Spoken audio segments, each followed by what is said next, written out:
Hey everybody, thanks for joining me. My name is Carl Hughes and I'm the author of carllhughes.com. I'm currently the CTO at a company called The Grade Network, and I've been working in Chicago as a CTO and head of engineering for the past 5 or 6 years now.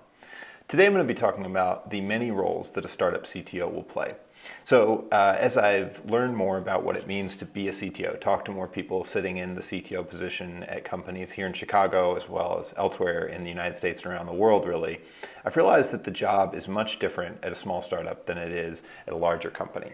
So today I'm going to be talking about some of those differences, and I'm also going to be talking about some of the chief responsibilities that you might have if you come into a CTO role at a company, and some of the things you want to look for if you're hiring a CTO at a company. So let's get started. First of all, there's building the MVP.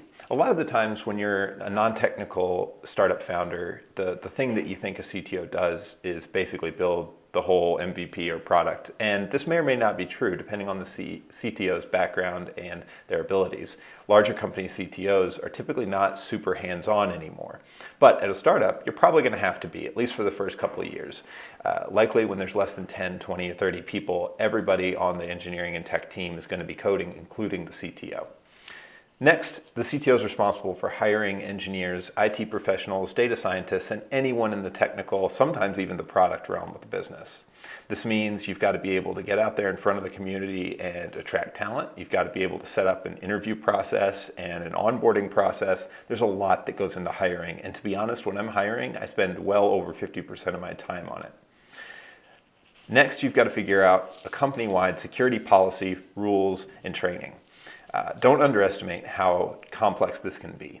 A lot of the times when big clients come on, they'll demand certain security things that we didn't have in place before. So for example, procedures or special checks for their data. And we as CTOs have to figure this kind of thing out. But we also have to go out to the rest of the company and inform them about best practices for security, prevent email phishing scams and things like that. It's a pretty complicated role, and this is why you eventually hire someone to specialize in security. Product management will sometimes fall to the CTO. Now, ideally, there's more of a business input from either the CEO or a chief product manager or a chief product owner. But if that doesn't happen early on in a startup, the CTO may be tasked with figuring out the process and the development systems that we need in order to get products together and then spec'd for the engineering team to actually build. This is pretty complex, and lately at the Grade Network, this has been one of my bigger challenges. Next, we have to worry about application architecture. So eventually there may be senior level engineers or architects who can do a lot of this stuff, but in the early days that's probably not going to happen. So the CTO is responsible for deciding what to build it in, and how to build it. This means picking languages, it means picking frameworks, but it also means finer details like how are we going to set up our controllers and models and classes and databases. It's pretty complex, it gets pretty hairy. It's good if you can do some diagramming and convey that stuff out to the team so that they understand what you're deciding to do.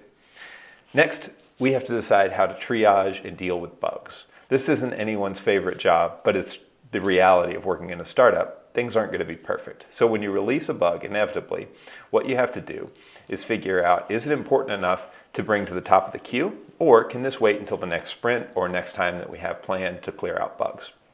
As a CTO, you're the only one who probably has enough knowledge about the business needs, the severity of issues, and the current works in progress to decide whether this is the best thing to do with a bug. Next, we have to worry about quality assurance and testing. So typically at larger companies, you might get a dedicated QA team or resource, but at a small company with just a few engineers, it's probably a little bit of everyone doing the testing in QA if you have any going on at all. So as CTO, your job is to set up basic roles and responsibilities as well as processes to make sure that quality assurance and testing is happening to whatever degree is necessary for the company. Next, we have to worry about DevOps. Now this is something that I've had a lot of a hard time with because DevOps means deploying servers, deciding how to set them up, making sure that they run consistently and scale up. And this is stuff that as an application developer, I'd never had to really deal with.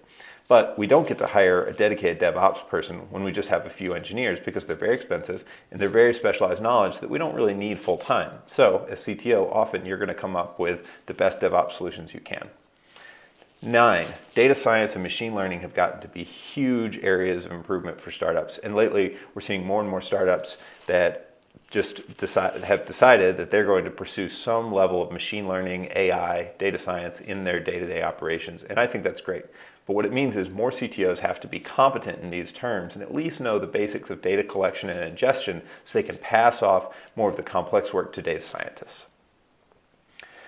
As CTO, one of your other responsibilities will be vendor and customer relationships. So there's a number of times when I've been pulled on to important customer calls to answer specific security questions or to tell them certain things about how the technology works, how they can integrate it with their systems.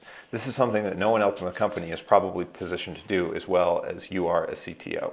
You'll also, on the flip side, have to think about the different vendors you use internally to get different data or software tools in place. For example, we integrate with a number of APIs at the Grade Network. So I have to know all about their policies, I have to know about their terms of service, I have to know about the pricing that they use, and if they have any breaking changes to future versions, and I have to keep the team updated on all of those things. Next, the CTO is in charge of overseeing a rebuild of the system at some point. Now, I don't want to say that every startup rebuilds their MVP from scratch, but a lot of startups end up with code that is vastly different from what they started with in the early days. And that's okay. But as CTO, you have to think about this and decide when it's right to rebuild, refactor, or completely tear the thing down and start from scratch. I rarely like that last one. The CTO is also responsible for team growth and management of the team.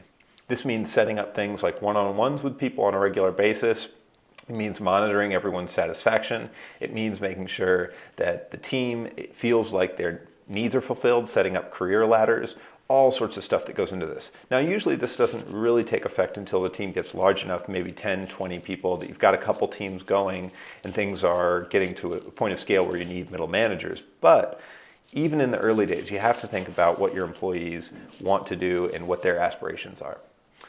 Finally, employee retention is the CTO's job as well, especially on the engineering and product side of things. If people are leaving your company in droves, there's a sign that something's going wrong. And as a CTO, you've got to address that, even if it means dealing with people which isn't your strong suit.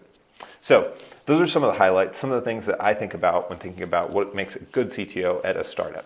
If you've got your own things, find me on Twitter at Carl L. Hughes or leave a comment below. Thanks so much for watching.